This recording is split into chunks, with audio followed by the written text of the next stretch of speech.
السلام علیکم بھائیوں اور بہنوں، امید ہے آپ سب خیریت سے ہوں گے۔ عزبین آپ سے مخاطب ہے۔ میری آج کی یہ ویڈیو جس جلیل القدر، بلند مرتبہ اور اعلیٰ نسب شخصیت کے بارے میں ہے، وہ ہیں نواسۂ رسول حضرت امام حسین رضی اللہ تعالیٰ عنہ۔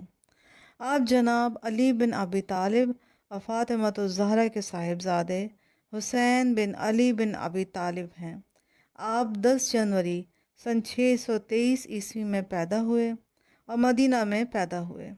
اس ویڈیو میں آپ کو مختصراً امام حسین کی پیدائش سے وفات تک کے اہم واقعات بتاؤں گی۔ آپ کی وجہ وفات اور آپ کے مدفن کے بارے میں بھی بتائیں گے۔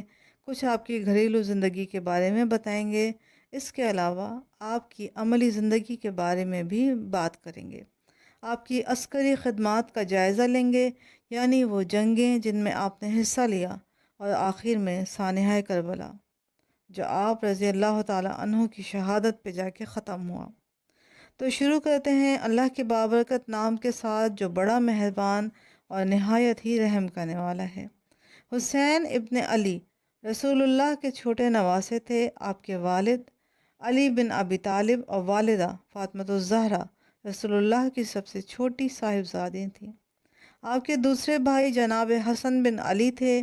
آپ کا نام حسین اور کنیت ابو عبداللہ ہے۔ شیعہ اور اہل سنت مصادر کے مطابق رسول اللہ نے آپ کی ولادت کے دوران ہی آپ کی شہادت کی خبر دے دی تھی۔ رسول اللہ آپ سے اور آپ کے بھائی امام حسن بن علی سے بے انتہا محبت رکھتے تھے، اور آپ ان سے محبت کی سفارش بھی فرماتے تھے۔ رسول اللہ آپ کے بارے میں کہتے تھے کہ حسین مجھ سے ہیں اور میں حسین سے ہوں۔ جو حسین سے محبت کرے گا اللہ اس سے محبت کرے گا، اور حسین میرے الاسباط میں سے ایک سبت ہیں۔ ایک اور موقع پر رسول اللہ نے فرمایا کہ حسن اور حسین جنت کے نوجوانوں کے سردار ہیں۔ حسین چراغ ہدایت ہیں اور کشتی نجات ہیں۔ امام حسین نے اپنے نانا کی زندگی میں پہلے 7 سال ان کے ساتھ گزارے۔ اس کے بعد آپ کے نانا رسول اللہ صلی اللہ علیہ وآلہ وسلم اس دنیا سے تشریف لے گئے۔ گویا آپ نے بہت ہی کم وقت اپنے نانا کے ساتھ گزارا۔ تاہم آپ کی ابتدائی زندگی کا اہم ترین واقعہ مباہلہ کا واقعہ ہے، جس میں آپ اپنے نانا کے ساتھ شریک ہوئے۔ آپ کے دونوں بھائی جناب امام حسن اور حسین مباہلہ میں شریک ہوئے، اور مباہلہ کی آیات میں ابناء ابناء کی مثال ہیں۔ نانا کے انتقال کے بعد آپ اپنے والد علی بن ابی طالب کے ساتھ رہے، اور آپ نے طرح طرح کے ناگوار حالات دیکھے۔ سن 35 ہجری میں جب آپ کی عمر 31 سال ہوئی تو جناب علی بن ابی طالب مسلمانوں کے خلیفہ منتخب ہوئے۔ یہ امیر المومنین جناب علی بن ابی طالب کی زندگی کے آخری 5 سال تھے جو آپ نے خلافت کے بعد دیکھے، جن میں جنگ جمل، جنگ صفین اور نہروان کی لڑائیاں بھی شامل ہیں۔ امام حسین نے ان تمام لڑائیوں میں اپنے والد کی نصرت اور حمایت میں شرکت فرمائی، اور بہادری اور شجاعت کے بے مثال جوہر دکھائے۔ امیر المومنین سن 40 ہجری میں کوفہ کی مسجد میں شہید کر دیے گئے، تو امامت اور خلافت امام حسن کے سپرد ہوئی جو آپ کے بڑے بھائی تھے۔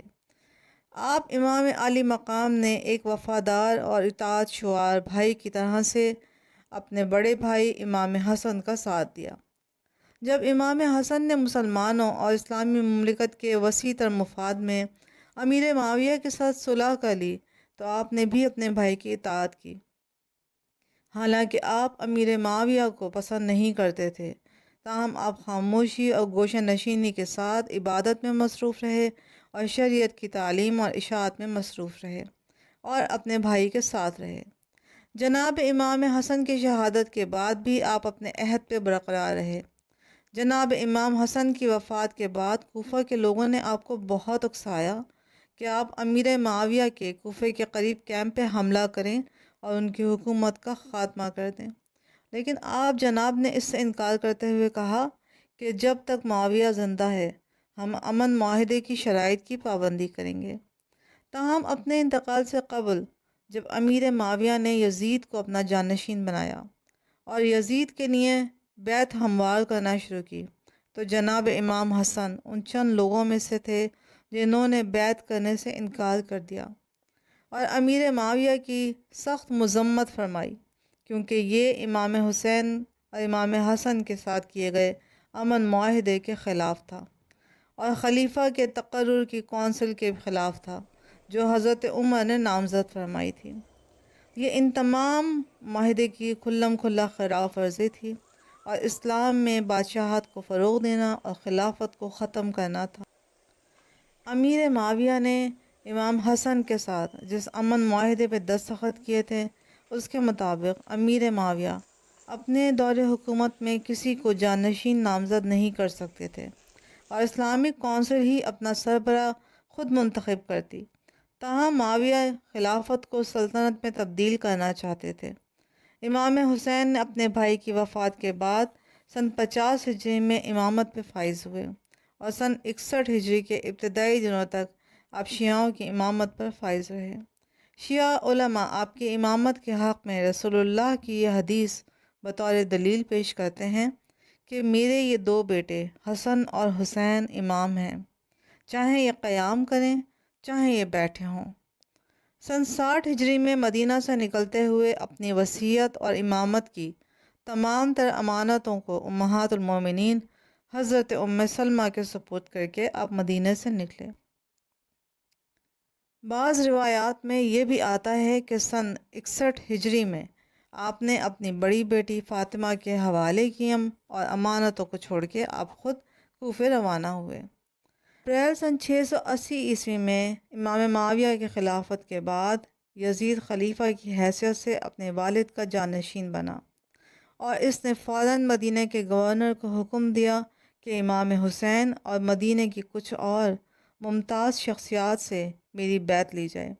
تاہم امام حسین نے ان کی بیعت سے پرہیز کیا اور یہ فرمایا کہ یزید اسلامی تعلیمات کے منافی اور سنت رسول کے خلاف تخت نشین ہوا ہے اور اسلامی معاشرے کی سالمیت اور بقا کا دار و مدار صحیح رہنمائی کے دوبارہ سے قیام میں ہے، اسی لیے وہ یزید کی بیعت نہیں کریں گے۔ تاہم مدینہ میں شدید تنگ ہونے کے بعد اپنے آبائی شہر کو چھوڑ کے پناہ کی تلاش میں مکہ مکرمہ آ گئے۔ تاہم وہاں بھی آپ کو پریشان کیا گیا اور کوفہ کے لوگوں کے بے حد اصرار پر آپ کوفہ کی جانب روانہ ہوئے۔ کوفہ کے لوگوں نے آپ کو جو خطوط بھیجے ان میں آپ سے بیعت کا وعدہ کیا تھا، چنانچہ آپ اپنے اہل خانہ اور چند اصحاب کے ساتھ کوفہ روانہ ہوئے۔ راستے میں کربلا کے قریب اس کاروان کو یزید کی فوج نے روک لیا۔ 10 اکتوبر سن 680 عیسوی میں، یعنی کہ 10 محرم الحرام سن 61 ہجری کا دن، کربلا کی لڑائی میں امام عالی مقام کو شہید کر دیا گیا۔ آپ کے سر کو قلم کر دیا گیا۔ آپ کے بیشتر اہل خانہ اور آپ کے ساتھی بھی شہید ہو گئے، بشمول آپ کے 6 ماہ کے بیٹے علی الاصغر کو بھی شہید کر دیا گیا۔ آپ کی خواتین اور بچوں کو قیدی بنا لیا گیا اور جنگ کربلا کی داستان کو ہم مقتل حسین بھی کہہ سکتے ہیں۔ تمام قیدیوں کو ان کے پیاروں کے سروں کے ساتھ ہی اونٹوں پہ دمشق بھیجا گیا، جہاں ان قیدیوں کے ساتھ بے حد برا سلوک کیا گیا۔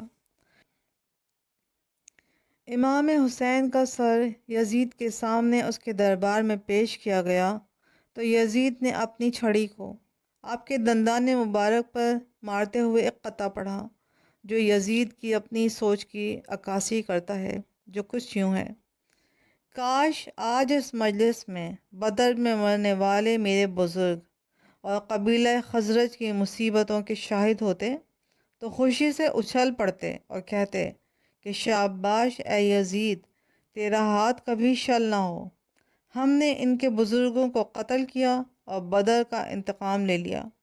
بنی ہاشم سلطنت سے کھیل رہے تھے، نہ تو آسمان سے کوئی وحی نازل ہوئی اور نہ ہی کوئی فرشتہ آیا۔ چنانچہ اب ہم یزید کی سوچ کے بارے میں مزید کچھ نہیں کہیں گے، آگے بڑھتے ہیں۔ امام حسین عراق میں کربلا کے مقام پہ دفن ہیں۔ امام حسین کی کہانی ہمیشہ سے ہی انقلابی تحریکوں کو ایندھن فراہم کرتی رہی ہے، جنہوں نے غیر منصفانہ اقتدار کے خلاف اپنی مزاحمت کا جواز پیش کیا۔ امام حسین کا کردار صرف مسلمانوں میں نہیں بلکہ غیر مسلموں میں بھی اتنا ہی مشہور ہے، اور جب بھی وہ مزاحمت کی دلیل لاتے ہیں تو امام حسین کو مثال بنا کے پیش کرتے ہیں۔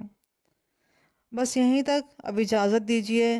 اگر میری ویڈیو پسند آئے تو کامنٹ میں اپنی رائے سے مجھے ضرور آگاہ کریں، میری ویڈیو کو لائک کریں اور میرے چینل کو سبسکرائب ضرور کر دیں تاکہ میں ایسی ہی مزید اسلامی معلوماتی ویڈیو آپ کے لیے لاتی رہوں۔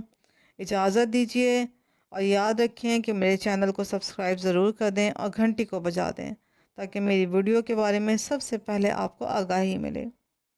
اجازت دیجیے، اللہ حافظ، السلام علیکم۔